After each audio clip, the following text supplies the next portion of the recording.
Hello, my name is Kristen Averyt. I'm the State Climate Policy Coordinator, and today I'm going to be talking to you about Nevada's state climate strategy. So I want to start by providing a little bit of context. During the governor's first State of the State address, he made the statement that he would not spend a single moment debating the science of climate change. And a few months later, he committed Nevada to the U.S. Climate Alliance. The Climate Alliance is a consortia of roughly 25 U.S. states representing over 50% of the U.S. population. And all of those states are committed to adopting the emissions reduction targets established in the Paris Agreement. And that minimum commitment to be part of the Climate Alliance is to reduce emissions by 28% by the year 2025. After the State of the State back in 2019, this was followed by a legislative session which was relatively active with respect to climate action. And there was really a key piece of legislation that passed that session, and that was SB 254. SB 254 sets economy-wide greenhouse gas emissions reduction targets, 28% reduction by 2025, a 45% reduction by 2030, and net zero emissions by 2050. In addition, that piece of legislation requires the Department of Environmental Protection to develop an annual greenhouse gas inventory for the state that projects future emissions and includes a catalog of different climate policy options that could be implemented in the state in order to achieve the emission reduction targets laid out in that same bill. Now, NDEP has just last December, released their latest iteration of the greenhouse gas inventory. And this graph represents what they found. And so I want to walk you through this very quickly. So to the left of the dotted line, those are observations, that's essentially our historic emissions in our state. And to the right, those are projections of what the emissions are associated with different economic sectors in the future under current policy regimes. And there's a couple takeaways here. The first is that you'll see that electricity generation is no longer the greatest source of emissions in our state. It's transportation. And that's actually consistent with what we're seeing across most of the US at this point in time. The second thing that I would point out is that industrial emissions that are associated with hydrofluorocarbons, actually, those emissions are increasing faster than the emissions associated with any other economic sector. The big question, of course, is under current policies, will we meet our emission reduction targets? Well, based on this last inventory, no. We would fall 4% short of our 2025 target, 19% short of the 2030 target, and we would fall well short of the net zero emission goal by 2050. Recognizing the need to implement more policies that will help us achieve these reductions and realize these goals, Governor Sisolak issued his executive order on climate change in November of 2019. The goal was to reduce our emissions while also supporting climate resilience across our state. In other words, protecting our communities and our natural resources from the impacts of climate change. Co-led by the Department of Conservation and Natural Resources and the Governor's Office of Energy, a key milestone established in the executive order was to deliver a state climate strategy by December 1st of 2020. Given all of the action across the state related to climate and the need to tie all of this together, including the development of a climate strategy, Governor Sisolak launched his Nevada Climate Initiative late last year. Its mission: to ensure a healthy, vibrant, climate resilient future for Nevada. So with this in mind, we intentionally designed the climate strategy such that it provides the scaffolding around which the climate initiative can be built. The strategy was about building a foundation for the NCI. And there were three key goals of the strategy. The first, provide a framework for reducing greenhouse gas emissions, that's climate mitigation. The second, to lay the groundwork for climate adaptation and resilience, climate adaptation, climate resilience. And then third, to establish a structure for continued ongoing climate action across the state. Again, the climate strategy builds the foundation for the initiative because it's not just going to be a single effort that's going to help us to address all the challenges posed by climate change. This is about ensuring that we have a durable and robust framework, a foundation so that we can address all the challenges that we're facing today, as well as those that emerge in the future. So in order to build the strategy and meet the broad scope of the executive order, we set up 10 different working groups that were focused on different aspects of climate change. The teams included 56 individuals representing 15 state agencies, including our 3 NSHE research institutions, so UNR, UNLV, and DRI. And it was really wonderful because we were able to engage 6 different students as part of the drafting team for the strategy. So now let's dig a little bit into the strategy. We were very fortunate in that we were able to meet the deadline, and we did release the strategy to the public on December 1st of 2020. Now, as directed by the governor's executive order, the strategy is fairly comprehensive. All told, if we were to print it out, single-spaced, 10.5-point font, it would be over 150 pages. So what I'm going to do today is just highlight a couple components of the strategy, but I would encourage all of you to dig in, and you can access the climate strategy at climatestrategy.nv.gov. So the first component that I want to point you to is really about what we do and what we don't know about climate change. This section of the strategy was led by our state climatologist, Dr. Steph McAfee, who is presenting today as well. And the team was really composed of, I would argue, some of the best climate scientists in the state from UNLV, UNR, and DRI. This section of the strategy really represents the first climate assessment that has been done for the state of Nevada. And it is, I would say, fairly complex. However, there are 2 things in this section that I would really encourage you to look at, and I would direct you to.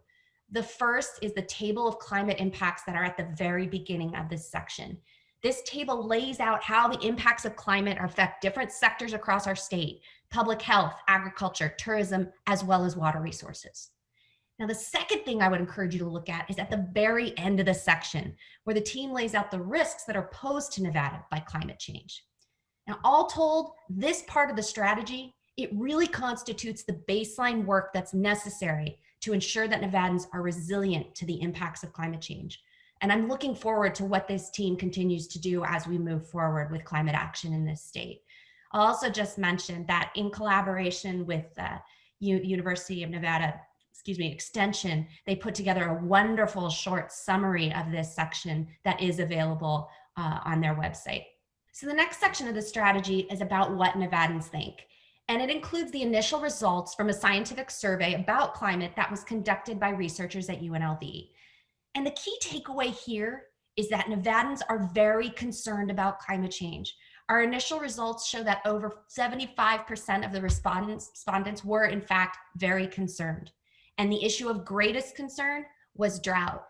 And this was somewhat surprising only because this survey was actually administered during the massive wildfires last year, where we were all stuck inside because the air quality was so poor. But drought still emerged as the issue of greatest concern.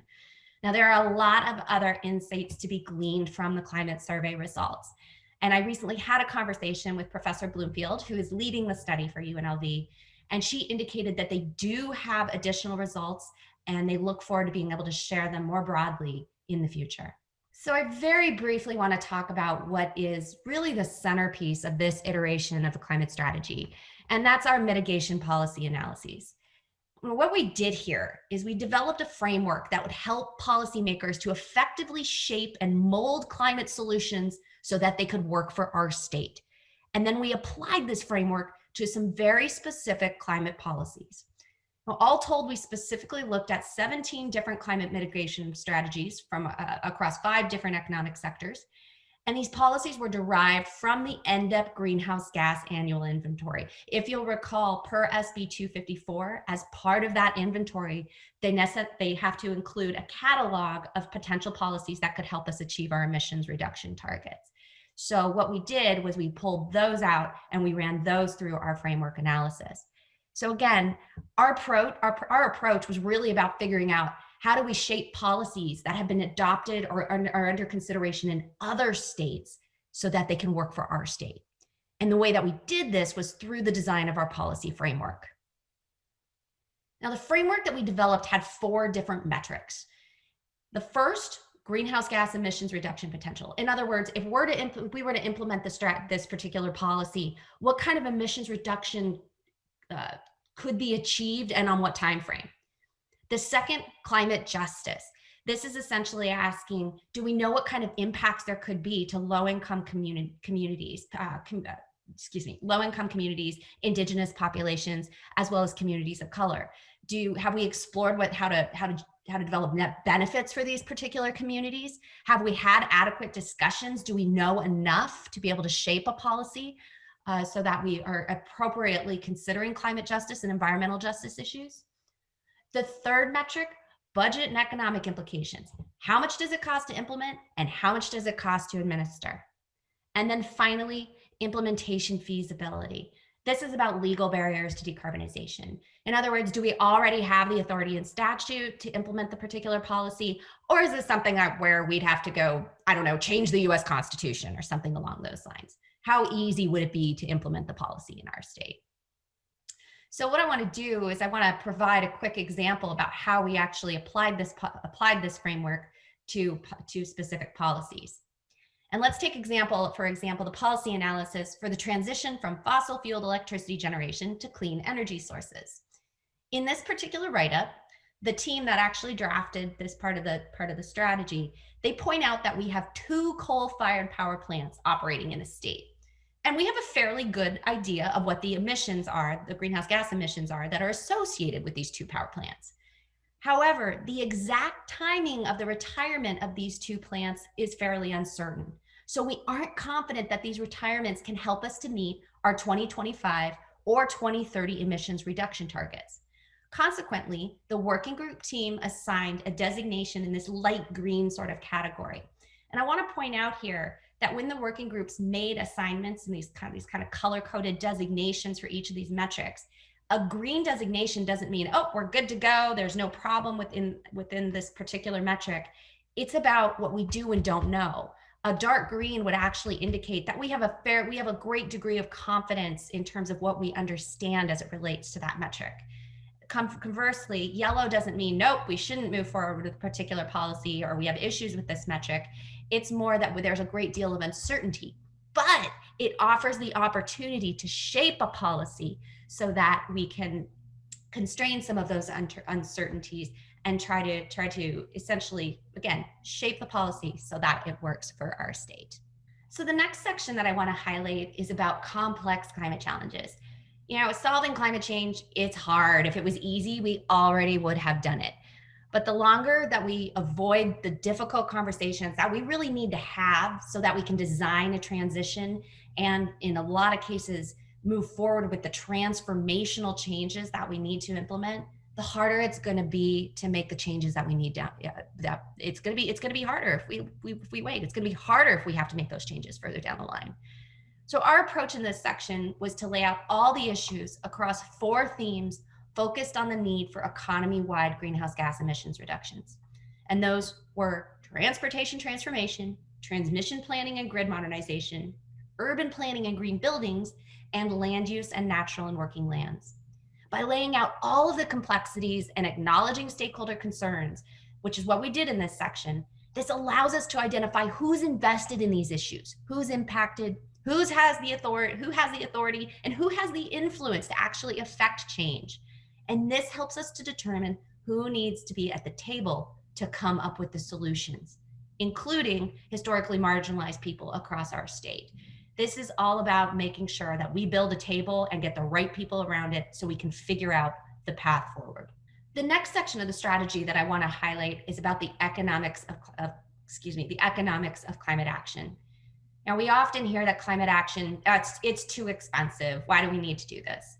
Well, in the policy analyses in the strategy that I highlighted, those 17 policies, we actually showed that other states, they are investing in climate action. And in other words, addressing climate change, it's not a revenue neutral proposition. It requires upfront investment. But if we don't invest now, it will cost a lot more in the long run. In this section of the strategy, we conducted an analysis using what's called the social cost of carbon. This essentially applies a dollar amount to every molecule of CO2 that's emitted. And the dollar amount, it doesn't just map to, say, less customers showing up at a business. It's about the impacts of climate on our health and our well-being. It's about morbidity and it's about mortality. It's really about people. And even using a conservative approach to the calculation of the social cost of carbon, if we meet our net zero carbon reduction targets by 2050, we would prevent over $4 billion in economic damages by 2050. In other words, the return on investment that we make in climate action today will pay off in the long run. So the final section that I just want to highlight is about climate governance. One could argue that this final section of the strategy is possibly the most important. If Nevada is going to be positioned to respond to climate change, a robust climate governance structure should be established. So based on the positive experiences of other states and insights from scientific research and in the literature, there are 6 guiding principles that should be adhered to when developing a climate-focused organizational structure. The first is coordination. Excuse me. There we go. The first is coordination. This is a theme throughout the entire strategy, particularly when we outline the complex challenges that we face with respect to climate change. There has to be coordination across the agencies at the state level, as well as across levels of governance, whether we're talking federal, state, local, and municipal. Stakeholder engagement. This was a very important component in developing the strategy, and we did okay under the circumstances, but we can and we should do better. Engaging stakeholders from the start is incredibly important, particularly if we're going to address environmental justice issues through the lens of climate change. The next, science-based climate assessment. Science is evolving, risks and vulnerabilities change, and we have to ensure that we're using consistent, up-to-date, and accurate science. We have to use the best available research and insights as they relate to technology and engineering in order to inform the decisions that we're going to be making next. We also have to make sure that we have an adaptive approach. We need to be flexible. The threats that are emerging from climate change, they're changing relatively rapidly. We're not sure what we're going to be faced with next. And we need to be positioned to alter our approach and to remain responsive. That's going to help us to ensure that we're more resilient to the impacts of climate change. Executive leadership and staff. It is incredibly important that you have people specifically focused on climate change. Otherwise, climate gets marginalized, and it gets marginalized and gets pushed to the side. Further, when it comes to climate, planning for climate change is not the same as traditional planning. We hear a lot about stationarity in terms of water management. Well, the water management community has really been at the cutting edge of understanding how to change their long-term planning in the face of climate change. And folks can tell you it is a very different approach than what traditional water management has been. And other sectors can learn a lot from looking at the water management community. And then dedicated resources. Again, climate action is not revenue neutral, but delay or failure to act, it's going to be far costlier. So taking all of this together, if Nevada is going to navigate the climate-related challenges and leverage the opportunities that are ahead, we have to design and implement a durable organizational structure that has clear processes and related authorities. And I want to leave you with what are really the key takeaways from this iteration of the climate strategy. Climate change is impacting our state now, and Nevadans want action. But we can do something about it. We can actually reduce our greenhouse gas emissions. We can take an economy-wide approach because it's not just about the energy sector anymore. We can adopt an integrated framework to shape our climate policies so that way they will work for our state. And we can coordinate our policy response across levels of governance to make sure that we're optimizing whatever investments we are making. Environmental justice must be integrated into all climate policies. New investments are essential, but inaction is far costlier. And our state is uniquely situated to leverage climate action, particularly to spur economic recovery and diversification goals. And finally, a robust governance structure should be established so that we can best position our state to respond to climate change. Thank you.